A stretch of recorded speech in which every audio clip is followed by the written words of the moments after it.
Hello, എല്ലാവർക്കും ഞങ്ങളുടെ പുതിയൊരു വീഡിയോയിലേക്ക് സ്വാഗതം. അപ്പോൾ ഇന്ന് എൻ്റെ വീട്ടിലെ വീഡിയോസാണ് കേട്ടോ. വയനാട് അപ്പം നമ്മുടെ കുറച്ച് കൃഷി സ്ഥലങ്ങളാണ് കേട്ടോ. അപ്പം നമ്മളവിടെ നെല്ല് നട്ടിട്ടുണ്ട്. അത് പക്ഷികൾ കൊത്താതിരിക്കാൻ വേണ്ടിയിട്ടാണ് വല കിട്ടിയിട്ടുള്ളത്. പിന്നെ നമ്മുടെ വീട്ടിലെത്തി നമ്മുടെ റൂമും വീടൊക്കെ കാണും വല്ലാത്തൊരു ആശ്വാസമാവൂലേ, ഭയങ്കര സുഖം. അങ്ങനെ പായസം ഉണ്ടാക്കുന്നൊരു ഭയങ്കര മോഹമായിരുന്നു കേട്ടോ. അപ്പോൾ എൻ്റെ മോളാണ്, അവളെ ഇളക്കാൻ വന്നതാണ് കേട്ടോ. പായസം ആവുമോ എന്നറിയില്ല, കുട്ടി ഇളക്കണ പരിപാടിയാണ്. അപ്പോൾ എന്തായാലും എനിക്ക് ഏറ്റവും ഇഷ്ടപ്പെട്ടൊരു പായസമാണ് കേട്ടോ, സേമിയ പായസം. പായസമൊക്കെ ഉണ്ടാക്കി വെച്ചപ്പോഴാണ് പിറ്റേന്ന് ഞങ്ങൾക്ക് ഇങ്ങോട്ട് വരണമല്ലോ. അപ്പം കുറച്ച് വീട്ടിൽ നല്ല കടച്ചക്ക, നേന്ത്രക്കായ, അങ്ങനത്തെ കുറച്ച് സാധനങ്ങളൊക്കെ ഉണ്ട് കേട്ടോ. കൃഷിയാണ് മെയിനായിട്ട് ചെയ്യുന്നത്.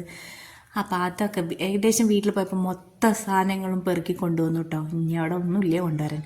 പേരക്ക നിറയെ ഉണ്ടായിട്ടുണ്ട്. ആ പേരക്കൊക്കെ അവരെ കുപ്പായിട്ട് കൊടുത്തിട്ടുണ്ട് കേട്ടോ. നമ്മൾ പക്ഷികൾ കൊത്താതിരിക്കാൻ വേണ്ടിയിട്ടാണ്, നല്ല അടിപൊളി കുപ്പായം.